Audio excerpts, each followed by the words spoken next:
Transcripts and recordings of the podcast may not be used for any purpose without the direct written permission of the podcast owner.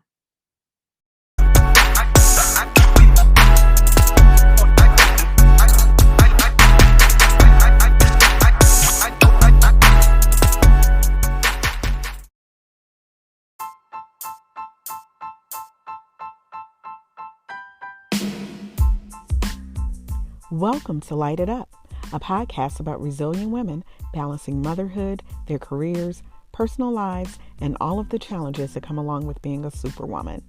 Each week, you'll be motivated to take action, to lead, inspire, transform, and empower. Now, here's your host, Dr. Aginah Musherah.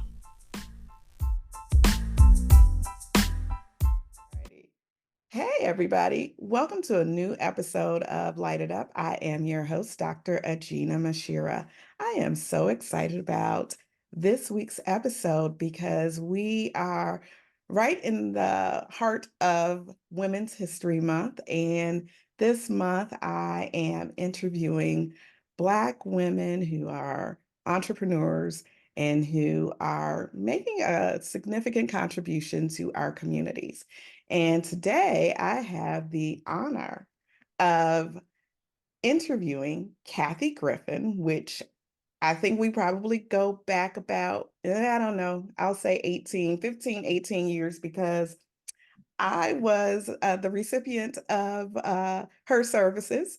She is an entrepreneur, has owned various businesses for over 23 years, but our um, interaction with each other was by way of Cathy as the owner of Little Hands Preschool. So welcome to LITE It Up, Cathy. How are you today? I am doing good. Hi, Aginah. Thank you so much for having me. It's a pleasure. Absolutely. I am so happy to be able to talk to you because, as mentioned in your bio, and I'll give you an opportunity to give the audience a bit about your background. But you've been in a business for over 23 years, which is substantial because we know that there are so many different challenges that business owners may go through. So I was just absolutely fascinated because I don't think I realized how long you've been an entrepreneur. And I wanted to have an opportunity to talk to you with the hopes that you will be able to shed some light on your journey and your experience and, um, how you came into becoming an entrepreneur. So before we get started on that, why don't you just tell us a little bit about your background? Because I learned something that I didn't know. We have another commonality in that you graduated from the University of Illinois Chicago. I am also an alum and work at UIC. So why don't we start there with your pursuits in your undergraduate degree at UIC and talk about how that guided you into um, being an entrepreneur. Okay. The interesting thing is not only did I go to UIC, both of my sisters went to UIC. Oh, And wow. I my dad and my mom went to UIC. And they both, Oh, that's my where they goodness. met. And they were married, over 40 something years before my father passed away. But he told me when we were looking for colleges, do not put any other university down because you're not going anywhere else other than UIC. It have the best value for an education. It's the cheapest, degree you can get in the whole state. And it's ranked number, I think, 3 or 4 of all Mhm, of the universities in the whole state. So he's mhm, like, do not. So I only put down one school. I wasn't privileged like, your children or my children, where you could take them out to different mhm. college, to look at different colleges. So that's how I ended up at UIC, is because I was told to only put down one location. So I ended up at UIC. I decided to double major in marketing Mhm. and information systems. It was called informational decisional science. And the reason why I went with that is because I think I've had a passion for entrepreneurship for a really long time. Ever since I was little, I was one of those kids who was having lemonade stands and selling little bookmarks and trying to make 50 cents here and there. And then I think it was ignited again when I was in high school. My father was extremely overprotective. He only had 3 girls, no boys, right? So when the opportunity became available at my high school to go to like a 3-day entrepreneurial conference, they used to do them downtown, I think at the Hilton or something. Mhm. I signed up every year along with my sisters, so we just wanted to get out the house. But also, when we went, we got to hear from different owners, CEOs about why they started a business, what challenges they had, the opportunities it presented. And I think I think to those conferences maybe for 4 years in a row, and I was just really intrigued by entrepreneurship. So when I went to college, I majored in business. Didn't know what business I was going to start, but I figured that would be a really good foundation. I didn't want to just major in marketing because I wanted a technical degree because, a lot of people major in marketing or administration, and I wanted to have a degree to fall back on. So that's why I chose informational systems. And at the time, they didn't have a degree in entrepreneurial studies, but you could get a certification in entrepreneurial studies. And I think it was Crendel McMath was one of my professors. I don't know if she's still there, but she's okay, but she used to be in the entrepreneurial studies division. And they used to have workshops that we could go to, different speakers, different CEOs, and they would just come and pour into us. And I thought that every time I heard about, different ventures, and I'm a problem solver by nature. So they would talk about how they solve problems, how they would adapt, pivot, and things like that. And it just really interested me. And so that's kind of how I went into, well, that's not the whole story, but Yeah. it was always that interest was piqued. But that's a whole nother story. Met my husband, got a internship, and the internship was in like some information systems department. But then when I went to a meeting for something else, I met the human resource director for a telecommunications company. And then I got an internship there. And upon graduating, they gave me an engineering job. So I was a loop capacity planning engineer. I hated the job, but the money was so good upon graduation, I could not turn it down. And they were like, hey, it's a technical degree. We can train you how to do it. They really like me. And so I went into engineering, but absolutely, I couldn't stand it. It was not my purpose. It was not my calling. So, that's a whole other thing. Yeah. And so now here's something that's interesting. I don't know. It seems like your dad and my dad were like one and the same because my father told me the same thing. He actually gave me 2 choices. It was UIC or Urbana. And Okay. I did not want to go to Urbana because all of my friends from high school, I went to Morgan Park, they were all going to Urbana. So I figured I'll go to UIC. So no choice but to go there. So that's just pretty interesting. He was very overprotective also, Okay. and he wanted me to be close to home, but he did let me live on campus. So that was kind of the agreement. But it seems like, I'll say this, fathers know best because you were able to get your degree. But that's fascinating that your sisters went there too, and that your parents were alums of UIC as well. Now, there was something that you mentioned about um, going into the field of engineering after you graduated, and while it was lucrative, you weren't necessarily happy. You hated the job. And I think for many of us, I'll say in our generation, we've probably have been on jobs that we're not that happy with.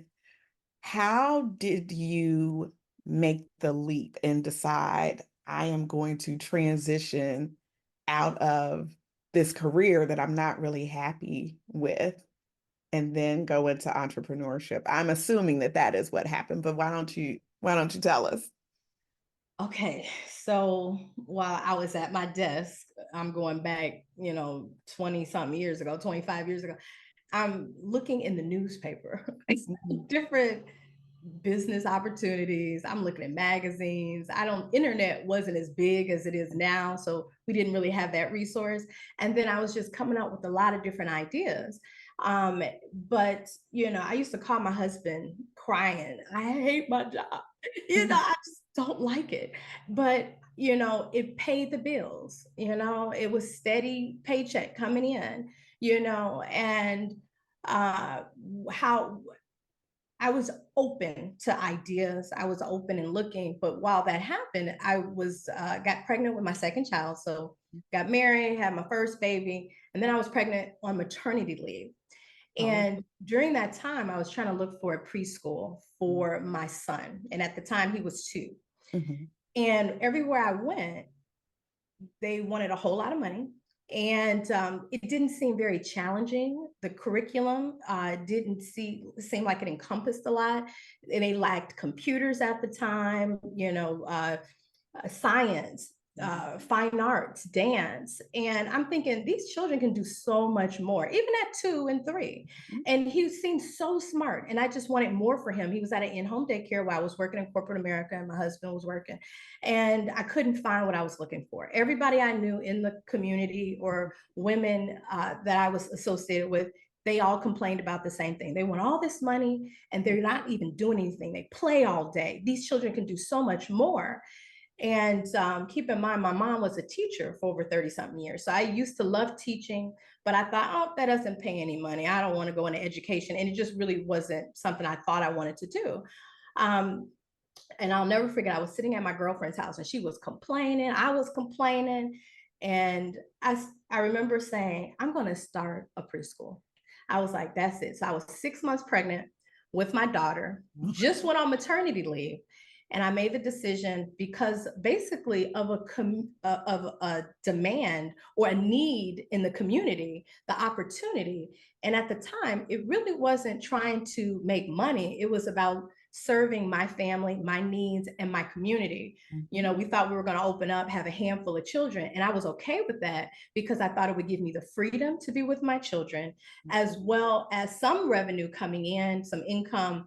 But I was more concerned about being with my children and giving them a, a next level preschool educational foundation that took precedence. I didn't really care about corporate America. I hated it anyway. I didn't really care about the money. I was more in family mode now, right? So I remember 6 months pregnant, I called and I was like, okay, what do you need to do?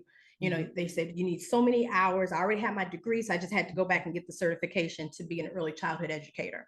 So I enrolled for the classes 6 months pregnant and started knocking those classes out as quickly as I could.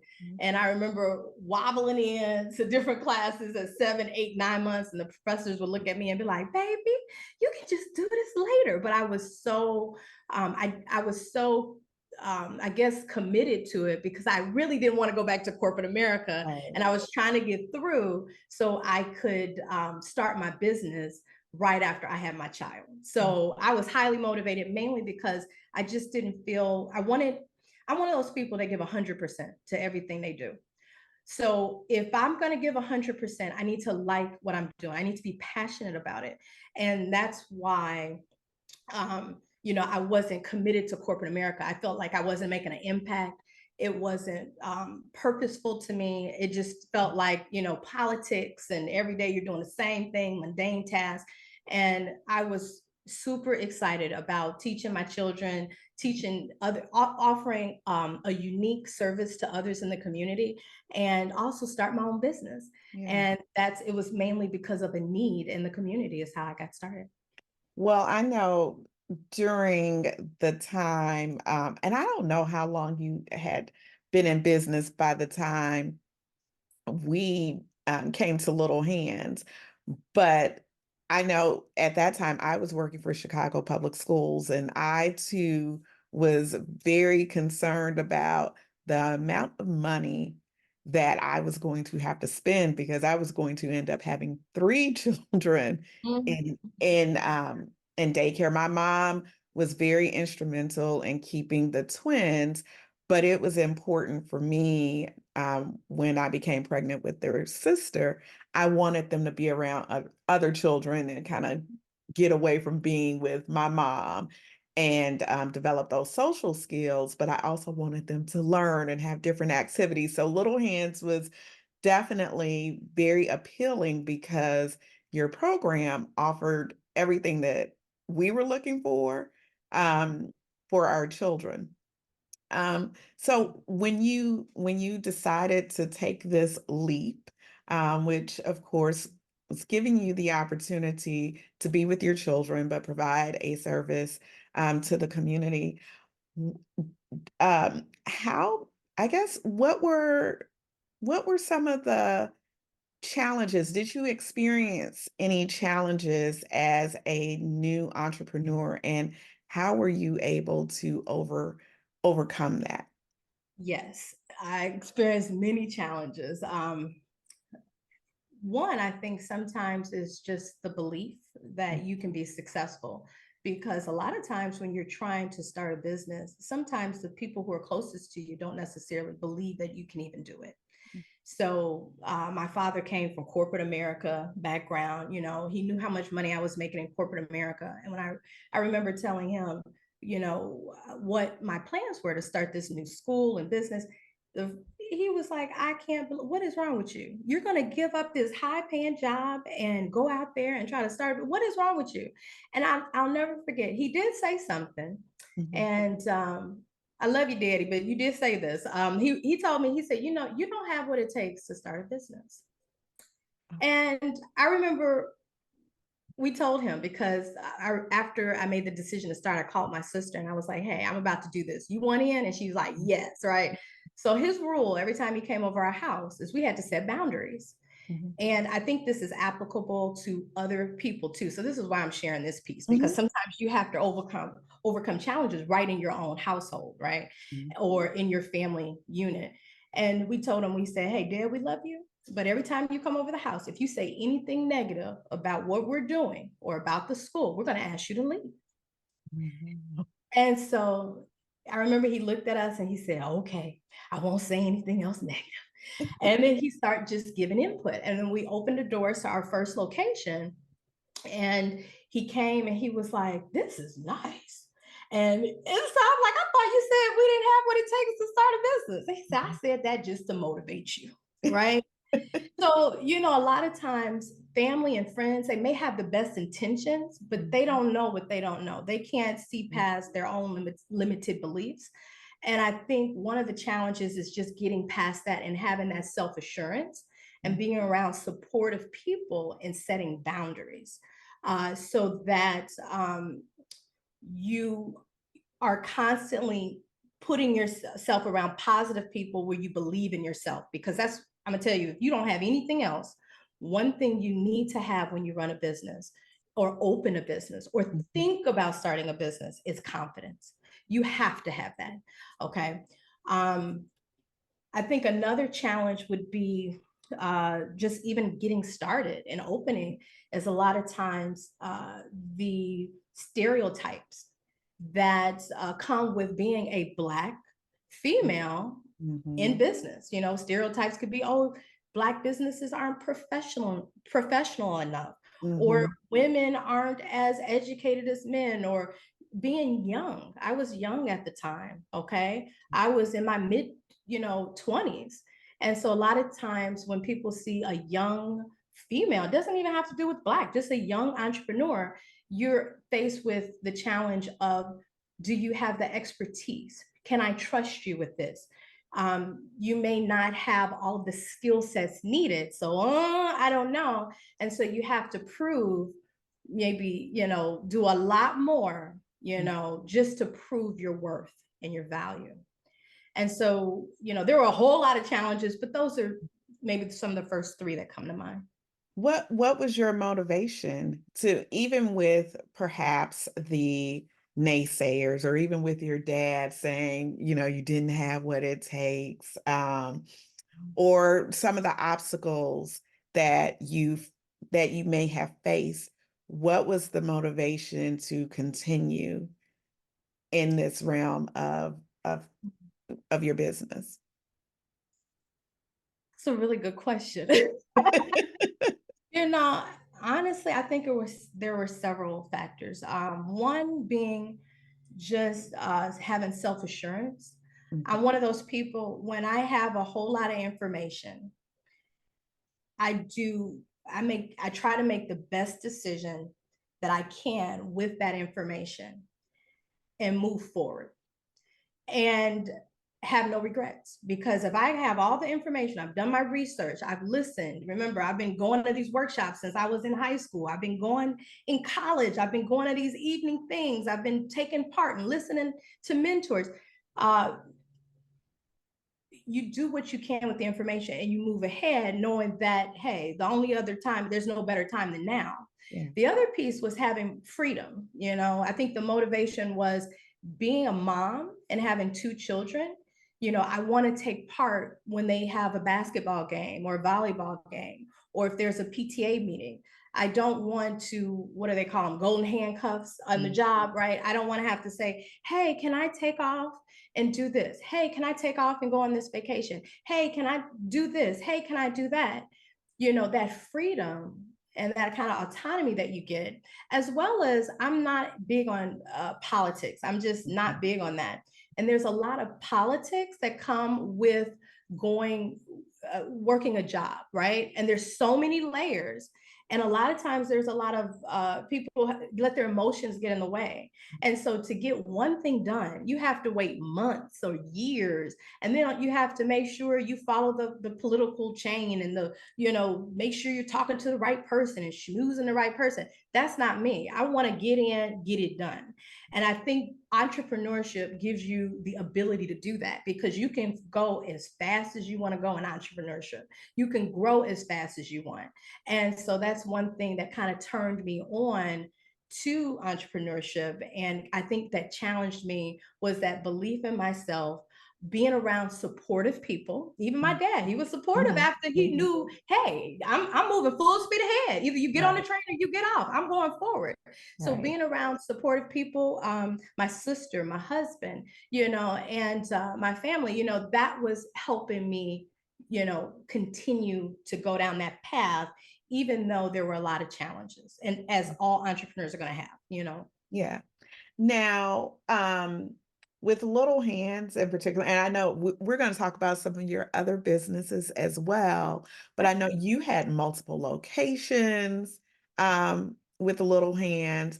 How did you plan out, I guess, the growth and the expansion of the preschool? Or would you say that in your mission to expand that things just begin to align perfectly, I guess, for lack of a better terminology, because I know you had the location that was right off of 111th. That's where my three attended. And then you expanded to Western Avenue, right?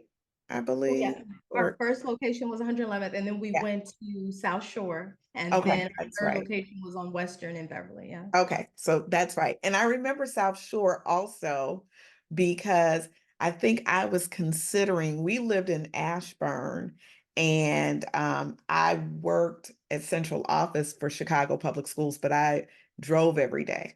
And so I was always going in the opposite direction to drop them off and then go back north. So I think I looked at South Shore as a possibility so that I could take them on my way to work. That I completely forgot that that was the order. So how did you map out your expansion plan for Little Hands for the preschool? If I'm being honest, I did not map it out. And that's okay. I did not map it out. It was okay. I didn't have the benefit of having a mentor.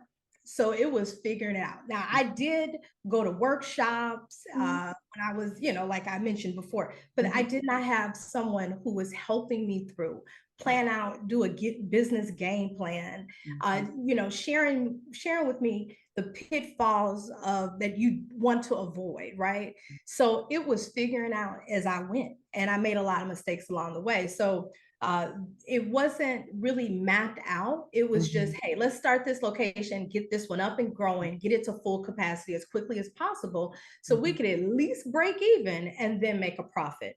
So the goal was, hey, how many kids do we need to at least break even and pay all the Mhm. expenses so we're not constantly in the hole? So Right. let's hit that target, right? Because that's Mhm. the first goal entrepreneurs need to hit, right? So you Right. can at least Yeah. cover your basic expenses. So the next one is, okay, well, how many children, if we get to, let's get to full capacity as quickly as possible, because then all of that is profit.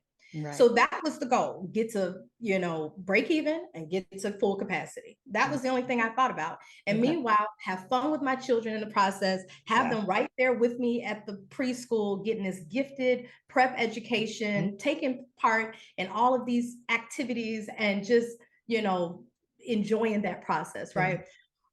What happened was the second location was a parent inspired location, but Okay. we did not do our research. So we had a lot of parents who were around the Hyde Park or Mhm. the Chatham community, Mhm. and they were further away from Beverly on the Yeah. south side. And they were like, hey, why don't you come out further east? And when there was an opportunity available, we jumped on the chance, but we did not do the research required to see if there was a demand there for our specific, unique, boutique, gifted Mhm. prep preschool that also required a lot of parent involvement, that Yeah. required certain things for our clients. Also, because we're offering so many programs, it's at a certain point, a pay point, right? So a price point. So Mhm. we did not do the necessary research, and unfortunately, even though we opened up the next location, it was going, but there were a lot of cultural differences, if I'm being honest, between the community. So there were a lot of unknowns that we were stepping into. It had to be run a little differently, a lot more challenges in at that location. Mhm. um, I mean, it was just a lot of differences. So what happened is we closed that location, but Mhm. while that was running, we had opened up our third location. At the time, we didn't know we were going to close. So meanwhile, we had three schools going, right? You've Right. got all these fires going, pots burnt, pots on the stove, and you're trying to meet the needs of your clients and your staff and not go crazy at the same time. And then we start having all these challenges, and then it's like, okay, which pots do we leave on the stove and which fires do we have to put out?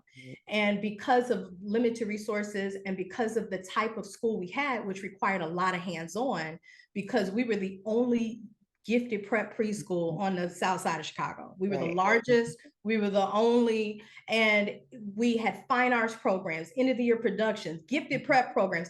This required a lot of hands-on support, trainings for staff and things like that. And when you realize that, maybe certain markets aren't they're not ready for what your product is, or Mhm. they're not able to give the support for it, you have to then take that resource. You don't want to take it away from where you are getting that support. Right. So we actually had to close that location, but we lost a whole lot of money in doing so. Mhm. And that was probably the biggest business failure I had in 23 years. And we lost, I'm not even gonna tell you how much, but it was crazy, a lot of money. Mhm. But with that said, I learned some of the best lessons. And I Yeah. think a lot of times people are afraid to fail, but there's lessons in all of your mistakes and in all your failures. And so I'm glad we had that school. I'm glad we were able to serve families for 5 years. And then the lessons we learned, move forward with those and apply those to the other locations and move forward. And I think that's very important what you stated about being able to learn from those failures. Yeah. And then if you're, in the position to expand, again, you take those lessons that you learned and apply it for the next phase.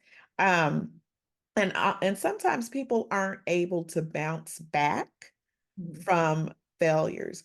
What do you think?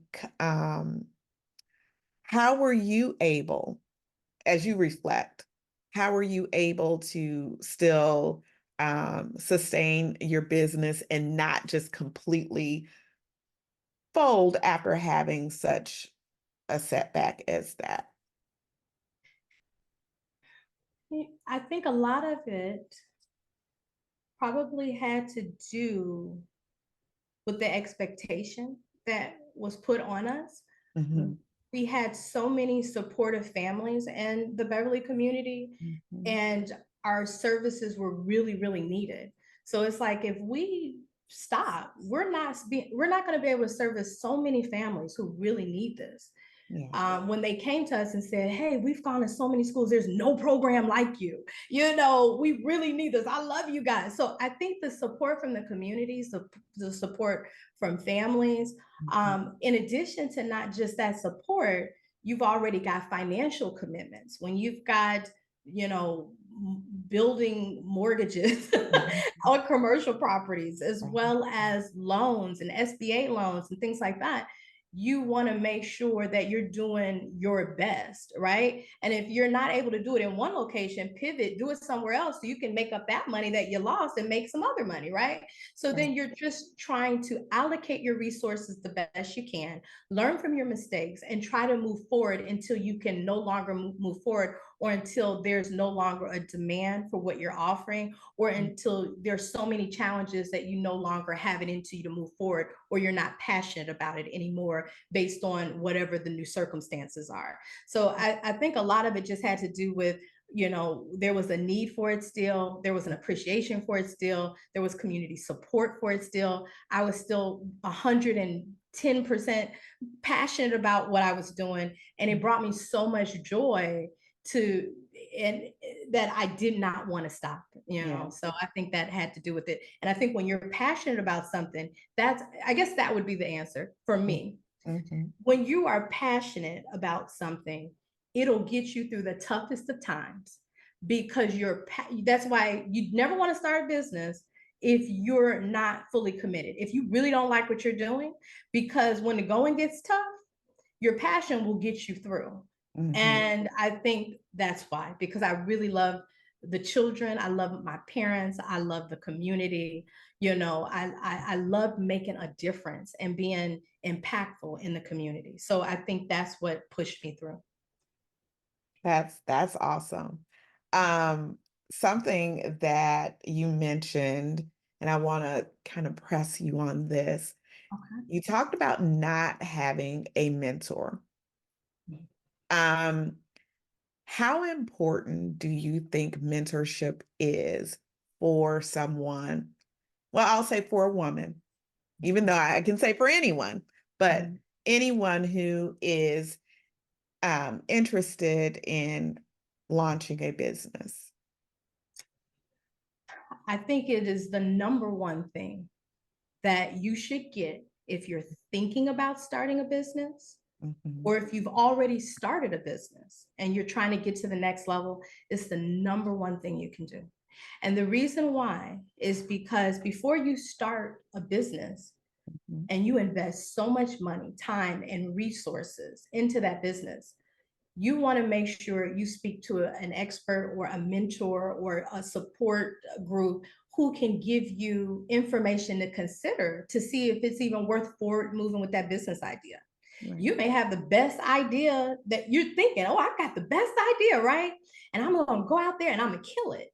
And then you may get a mentor and they say, "Have you researched the demand in that community or the demand in general? Hey, go online, see about A, B, and C."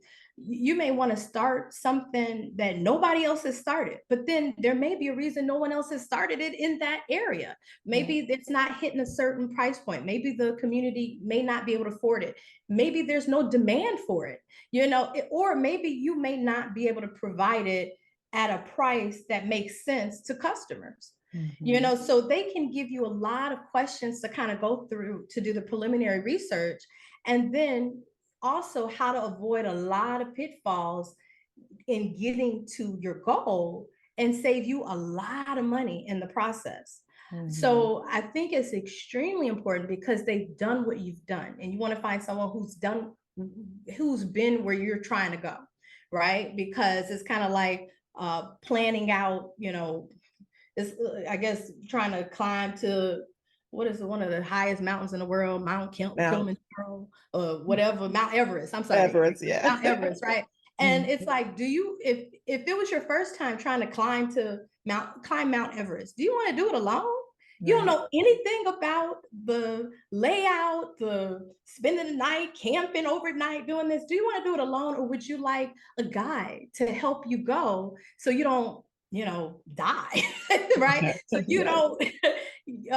don't, hinder your progress, right? Right. So that's what I think a mentor is a guide to help you. So definitely that the person I think should get a mentor. And that's key to being an entrepreneur. Because And there's so a lot more out there now. Before I didn't have a lot of mentors I could look for, but there's mhm. more and more women entrepreneurs. So that means Yeah. you can look for someone, not a whole lot, but there's a lot more than back 20 something years ago. Right. And so I definitely recommend that. Well, and I was gonna say that's a perfect segue into what you're doing now, with Flourish Beyond. So why don't you talk about that? Because there is more to Cathy Griffin than little hands. But I wanted the audience to get an understanding about your background as an entrepreneur, Yeah. just to kind of set the tone and the stage. Mhm. So what's Flourish Beyond and how are you helping folks? Yeah, so basically, Flourish Beyond is a small business consulting agency where we provide consulting specifically to female entrepreneurs looking to launch a new business or to take their business to the next level and come up with a business game plan to get them to 6 or 7 figures. Mhm. And part of, I'm so passionate about this because a while back I was reading this statistic, and it was so alarming to me that there are, even though 30% of businesses are owned by women, Mhm. I think the average salary for women in business or women entrepreneurs, what they generate in annual revenue is $57,000 a year. Oh. Okay. For Black female entrepreneurs, the average annual revenue and income they generate is $24,000 a year. And when I was reading that statistic, I'm like, this is crazy, And I think a lot of times it's because they don't have a mentor helping them. They're trying to figure it out on their own. And then what happens is they get discouraged along the way. It becomes challenging, limited resources, limited support, and they're going into some of the pitfalls that never get them to that next level. Mhm. And I just sold my other business 2 years ago. And that opened up even more time for me to do more one on one consulting, more group consulting. And not just that, do even free mentorship. Like we have a free insider group. And Mhm. all it does is provide real strategies, free trainings. We've got a workshop series going right now because my whole goal is to get this information and share everything I know from the past 23 years and Mhm. pay it forward, because all the information I learned through workshops, through programs, through classes, my whole goal is to share that and get other people to 6 and 7 and multi 7 figure revenues, because it should definitely not be at 24%. I mean, $24,000 a year. Yeah. For as hard as women work, especially Black women, Right. it needs to be, they need to go next level. And so that's my goal, is to help as many women as possible, while I still have breath in me, to That's help as many women as possible, achieve that goal. And I don't know if you know this, my sister, Mhm. I had two sisters, we were extremely close, and one of them passed away 2 years ago. And that was really, really tough. But, that was part of why I sold my other business after COVID, while, I lost my sister, and it was just becoming a little too much. And it was not, it was no, after COVID, it was harder for our business model, it was harder to sustain because of the social climate switch, in terms of the changes in the social climate with working and not as many people going into early childhood. So we were lucky to sell it when we were on top and still full capacity. So we're like, hey, let's hand this baby over because we no longer have the 110% passion, because kind of COVID took some of that away. But also my sister had passed. I was having some health problems and I'm like, okay, I got to slow down. Right. So, what that enabled me to do was pick up more coaching and start this. This was another passion that I had been doing all along, but I really kind of literally just started this Flourish Beyond Insider group, doing the group coaching and the mentoring and so forth. And so that's where my next level is. And I just want to share everything I know because I'm passionate about entrepreneurship. I always like helping others. And I'm grateful for all the blessings that I received from other people. And I just really want to share that with others. I think that's absolutely wonderful, and definitely something that is needed. Um, how can women who are interested in becoming one of your clients and setting up coaching services, how would they go about contacting you? What do we have to do? You know what? Well, I'll make that easy for you. Okay, you want to go to flourishbeyond.com. Okay. The first thing, honestly, I would recommend doing is signing up for our new Facebook insider group for female entrepreneurs, women professionals, women in business. Okay. You'll see that at flourishbeyond.com. So I would recommend signing up for that, especially if you're getting your feet wet in entrepreneurship and you're just trying to soak up information and you're not necessarily ready to invest in yourself or try to get mentorship, or you're not sure what idea you want or what idea you want to pursue, right? So that would be the first thing, and it's free, right?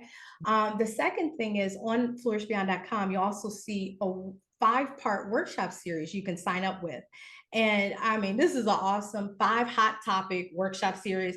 Matter of fact, we just added a bonus webinar that the one and only Dr. Aginah is actually going to facilitate with how to Oh, even start your own podcast, right? So that's going to be a 6 freebie we're throwing in, right? yes. So that's April 29th. I'm going to do a quick plug. Okay, Aginah. So we're really excited about that. Yeah. I've already got some messages about that, and people are really excited to hear from you. So I would definitely sign up for the 5-part workshop series. You have to be a Flourish Beyond Insider. And then if you already know your idea, or you're serious and you're ambitious and you're ready to start, launch, or expand, then you can also reach out, schedule a discovery call. And that's also at flourishbeyond.com. Contact me personally, and I can get you in either a group coaching session, a course that I put together, as well as I do one-on-one and VIP coaching for women who are really trying to move, money like speed. You want to move fast, right? And if you're really trying to get to that 6 and 7 figures, my goal is to help get you there and guide you to that point. Okay. And just to clarify too, just so a lot of people know, in addition to owning different gifted prep preschools, I've also done commercial and residential real estate investing. I have a group travel management company, and I also do small business consulting. So I mostly am in a position to help female entrepreneurs in service-based industries. So a lot of my clients are travel agents, they're in business services, they're daycare owners looking to open a daycare. A lot of them are educators, matter of fact, working for CPS or for other schools, and they're looking to start their school. So I'm helping take them from the very beginning. We're finding a school or expanding their in-home. And then 2 of them are looking at facilities. Actually, one just bought one, and I'm going through all the steps to save her a lot of money and avoid, again, those pitfalls to prevent her from her progress and get and reach it as quickly as possible. So I just want to share that too. That in and of itself, that's just absolutely phenomenal that you are doing this, that you provide this service to women who are looking to go into entrepreneurship. I think that is, we talk about, or when we look at, in particular, the Black community, and being able to sustain businesses. But that's the most important piece, is to have, like you mentioned, the mentorship, the support, and having a better understanding of what pitfalls to avoid, because it helps you save time and, of course, money. Um, Whereas for so many years, we've unfortunately operated from a deficit because we don't necessarily have all of the resources readily available, to us. So that is wonderful that you are providing that service, to women in particular. So I just want to commend you for that. Thank you for having the passion and the desire to help others. You mentioned a travel business. I don't think I knew about that. I like to travel. Yeah, yeah. One thing entrepreneurs need, okay, is that goes back to what are some of the ways that you overcame challenges. Okay, Yes. I didn't even mention this. Travel, okay? Okay. Or if you can't afford travel, do Mhm. uh, you know, self-care. Get a Yeah. massage, do a staycation. If you just go one day, just to remove yourself from the noise, okay? It helps you refresh, reset. And I came up with the best ideas, the best approaches when I actually went on vacation. Okay. Because again, you are in a serene environment, you Mhm. can focus, and that's when you do your best thinking, when you're away from the noise. And what do they say? It's hard to read the label when you're stuck inside the jar. When you Yes. remove yourself from the jar, you can see it clearer Yeah. and you make better decisions. So I think that is huge. So I've been actually a travel agent since 2008, and I opened my own IATA certified group management travel company 2 years ago. And basically, we've been going to Bali and Thailand, and we did Paris and Iceland. We're doing Dubai next year. So you're traveling with I other need to go. women professionals. Hey, girl, let me Okay. know. Just send me Yes. an email. I'll send you the link. Okay. We're Okay. doing Dubai March of next year. But again, even if you can't travel, or maybe you just don't want to travel, or you don't like getting on planes or whatever, just get away, do a Yeah. little escape. And that is also going to help you get through entrepreneurship because you have time to care for yourself, right? Because it's hard to help others when you are not in the right mental state Mhm. and you're pulling and being drained. You have to get, get refreshed and rejuvenated. And again, Mhm. I found that through travel. So Yeah. that's another Well, one of my businesses. okay.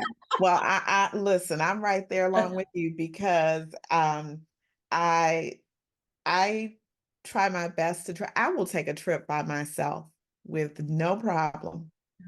And a lot of my friends will say, "Well, why didn't you ask us?" Here's the thing. If I tell you this is where I'm going, here's the date, here's where I'm staying, I, I can't drag you along. So I've become accustomed to, if I'm not traveling by myself, then I'll travel with my children, but then that does not really become a vacation. But I am all for the getaways and using that as a self-care when I can. So I'm definitely going to have to reach out to you because Dubai has been on my list. And I think I've seen some of your photos, but I just thought, I don't know, I just thought you were going Oh, going on vacation, didn't realize that you had the group travel either as a business. love for you to come. So, hey, Yeah. I'll send you the information, check it out. But Okay. yeah, that's something we do. And at least once a year, I put together a trip for women professionals, Okay. entrepreneurs, creators. And so this way you can kind of network with other Yeah. like-minded professionals just like you and go to some of the most amazing places on the planet. So Oh, wow. That sounds wonderful. Um, I want to leave you with I got two questions that I want to ask. Um, what as you reflect on your years of entrepreneurship, is there anything that you would have done differently? And if so, what would it have been? hey, Ask me one more time so I make Okay. sure I understand the question, and it Yes. also gives me time to kind of process my answer. So, as you reflect on Okay. your years in entrepreneurship, is there anything that you would have done differently? And if so, what would you have done differently?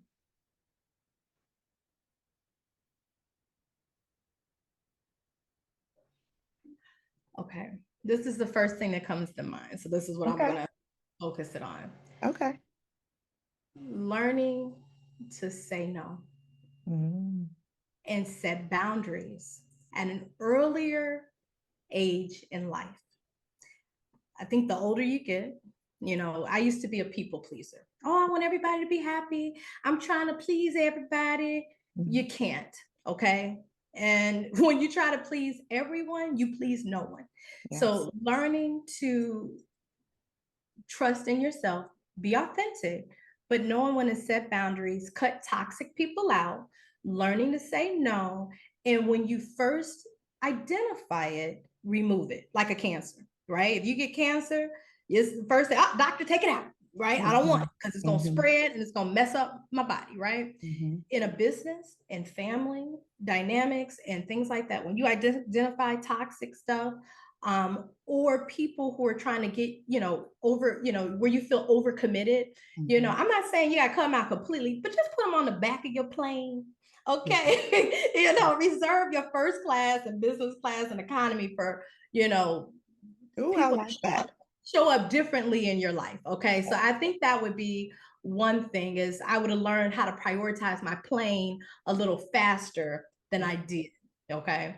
Mhm. And learn to say no and set boundaries, right? When you're getting your 40s, you're way more comfortable, maybe mid 30s, I think for me. But when I was in my mid 20s, starting my business, I was trying to, again, show up for everyone. And that caused problems. And even in entrepreneurship, you need to know all money is not worth picking up off the table. Leave some of it on the table. Yeah. Okay. It's not meant for you to have. It's okay. Say no to clients. Mhm, Okay. Be authentic to yourself, your journey, your goals. And it's okay if people don't like you. It's okay if they're upset with you. They'll be okay. mhm. You'll be okay. That's And you great keep advice. moving forward in your vision. So I think that would probably be what I Okay. want to share with that. Okay. And then my final question is um where I guess what are your goals or your plans if you could kind of for the next, where do you see yourself? I'll say that in the next, we'll say 3 to 5 years. The read of my 5 years.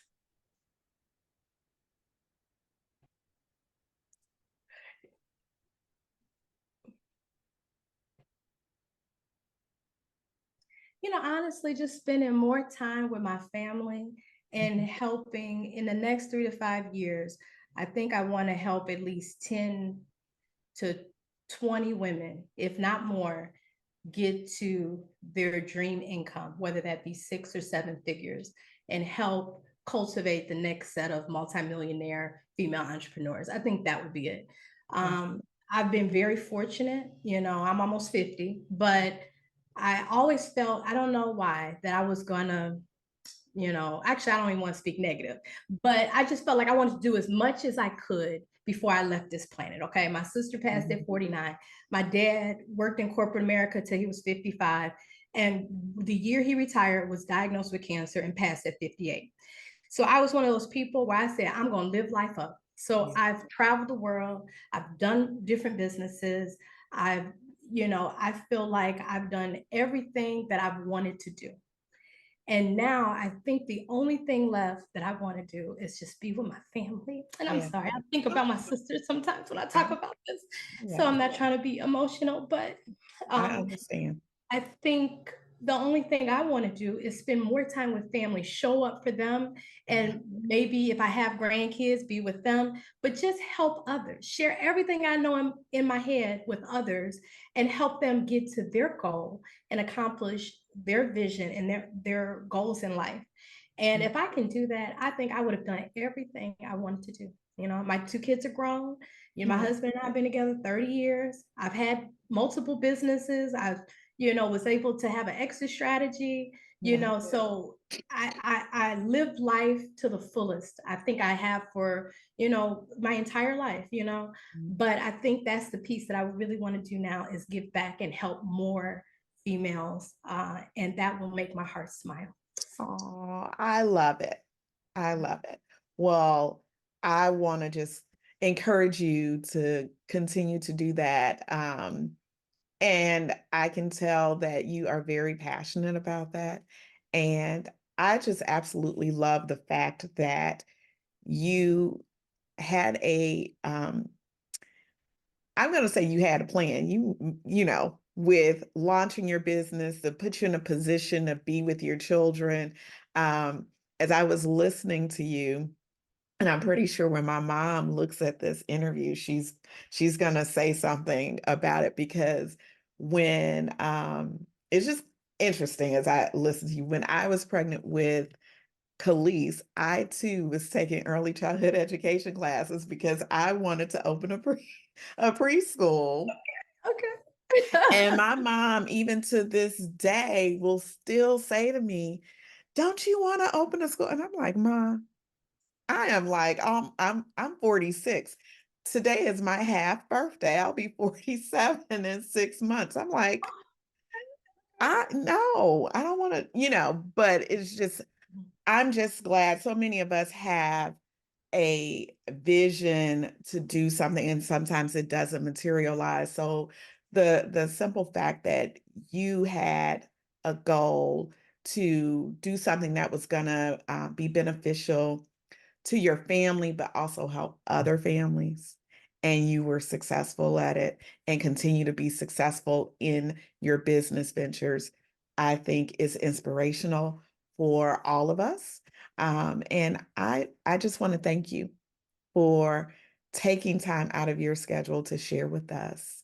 And I am hopeful that folks will, you know, take you up on getting some coaching and consulting so that they can learn how to be a successful entrepreneur. So thank you for all that you do. And tell folks one more time, Flourish Beyond. Why don't you share the website and how folks can contact you? And first, let me just say thank you so much for having me. This has been an absolute pleasure, and it's been also fun reconnecting with you. So, Thank you. but they can visit flourishbeyond.com. Also, I'm on Instagram. You can do Flourish Beyond Insider is the social media handle, or you can follow me personally, Cathy A. Griffin, and that's CATHY Griffin, Griffin. But again, reach out to me. All my contact information is at flourishbeyond.com. Got it. Thank you so very much, Cathy. And I always ask my guests, I put them on the spot every Uh-oh. episode. Uh-oh. Now, will you come back and be a guest on Light It Up podcast? Would love to. Hey, I'll do one further. As many times as you want to have me, I'll be a Okay. guest. Okay. All right. You said it here. Well, I want to thank you all for tuning in to this week's episode of Light It Up. Make sure you share this episode with a friend. Don't forget to subscribe. Light It Up podcast is on all streaming platforms. Also, you can subscribe to the YouTube channel. And until next time, continue to light it up and shine bright like a diamond.